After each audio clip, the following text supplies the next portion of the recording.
Olá, colegas do curso de professores. Vou falar agora um pouquinho da obra de Faoro, Os Donos do Poder. Destaca-se como leitura fundamental para o entendimento da formação sociopolítica brasileira. O objetivo, concentrar-se em identificar os donos do poder ao longo da nossa história. Para tanto, faz-se uma abordagem histórico-crítica da formação do Estado brasileiro, baseado no volume 1 da obra de Faoro, que retrata como o Brasil foi governado desde a colônia por uma comunidade burocrática que acabou por frustrar o desenvolvimento de uma nação independente. Como fundamento de análise, abordarei o longo período que vai da Revolução Portuguesa do século XIV até o segundo reinado no Brasil.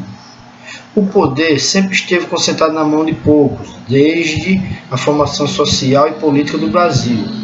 Faoro busca em sua obra Os Donos do Poder, a formação do patrono político brasileiro, explicar que o poder sempre foi exercido por meio do que é chamado de estamento burocrático, relevando a contradição entre o processo de modernização do país, cujas bases são instituições anacrônicas e comandadas por um estamento burocrático.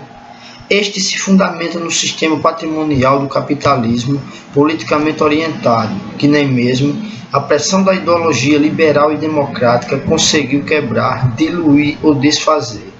O estamento burocrático, segundo o autor, tem atravessado toda a história política brasileira, que, no caso da ausência do quadro administrativo, a chefia dispersa e assume caráter patriarcal, identificável no mando da pessoa do fazendeiro, do senhor de engenho e dos coronéis.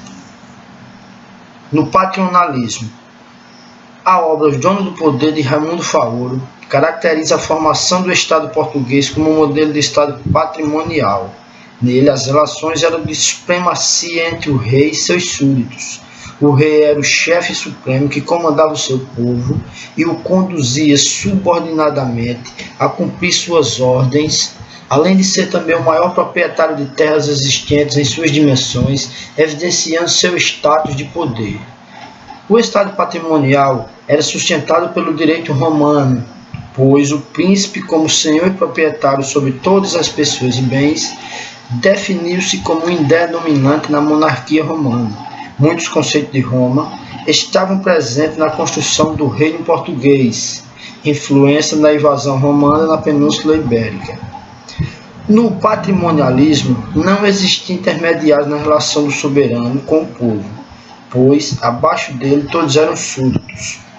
O rei comandava todo o seu reino, ao mesmo tempo em que os senhores, sem o poder feudal, apenas exerciam o domínio, cuidando da terra sem governá-la.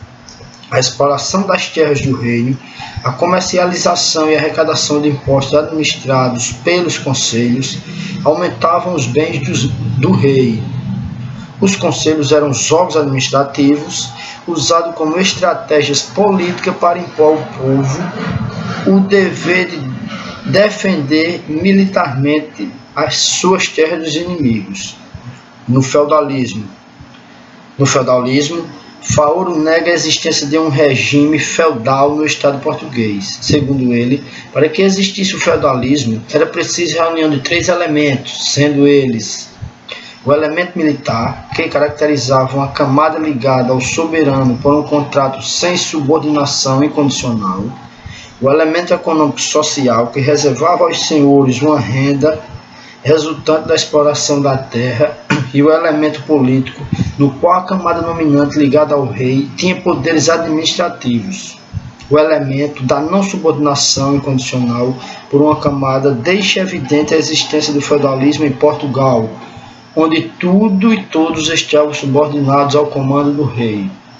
Faoro caracteriza o regime feudal com a existência da vassalagem intermediando soberanos e súditos, o que não condiz com a realidade patrimonialista de Portugal, no qual todos abaixo do rei eram súditos, não existindo relações intermediárias de poder entre essa relação. No feudalismo, o poder real era enfraquecido, porque favorecia uma autonomia permitindo que cada feudo estabelecesse um conjunto de regras. Já no patrimonialismo, o poder do rei era forte e centralizador, não permitindo autonomia política. Para Faoro, no estamento, o estamento se baseava na desigualdade social e para pertencer ao grupo era preciso muito mais que meios econômicos. A entrada nessa comunidade estamental dependia de qualidade que marcavam a personalidade. Essa camada social determinava um distanciamento social e se caracterizou pela obtenção de conquistas exclusivas a ela.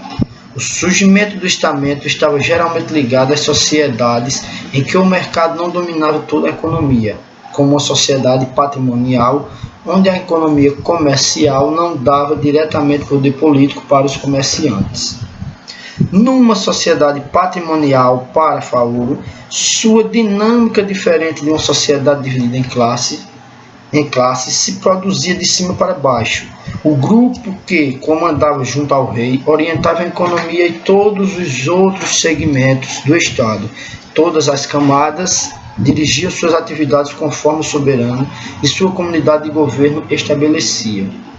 Na economia, segundo Faoro, o rei afirmava o seu poder sobre o domínio da terra, pois boa parte das rendas da coroa era oriunda do solo, o que, para o autor, não significava exclusivismo nem expressão maior da economia. A grande exploração de terras em Portugal fez com que esse país parecesse ter nessa época uma monarquia agrária, mas Faoro identificou essa ideia como uma aparência, pois a coroa portuguesa sempre se mostrou interessada no comércio, principalmente no mercado marítimo.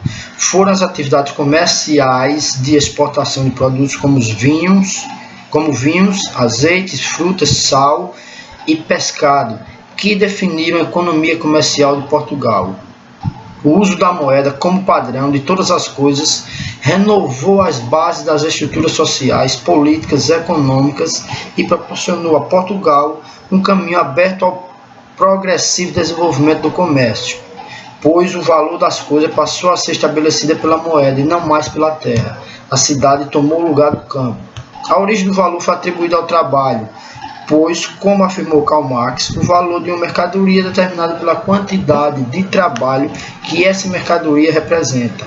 O crescente uso da moeda proporcionou o vínculo com a economia de vários países e preparou o início de uma nova ordem social, o capitalismo de Estado. Através do estudo dos principais capítulos dessa obra, Os Donos do Poder, de Raimundo Faoro, Formação do patrono político brasileiro, compreendemos que a formação portuguesa traz consigo a construção de princípios e conceitos como patronalismo, feudalismo, estamento e economia comercial. Esses conceitos que nos permitiram entender a conjuntura do Brasil colonial até os dias atuais.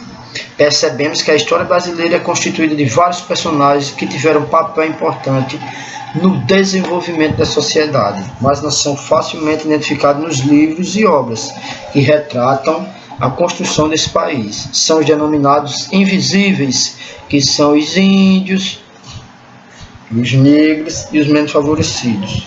Concluímos que o desenvolvimento da nação brasileira é constituído de fatos históricos que foram retransmitidos por Portugal, mostrando assim que a história se repete com outras feições e características.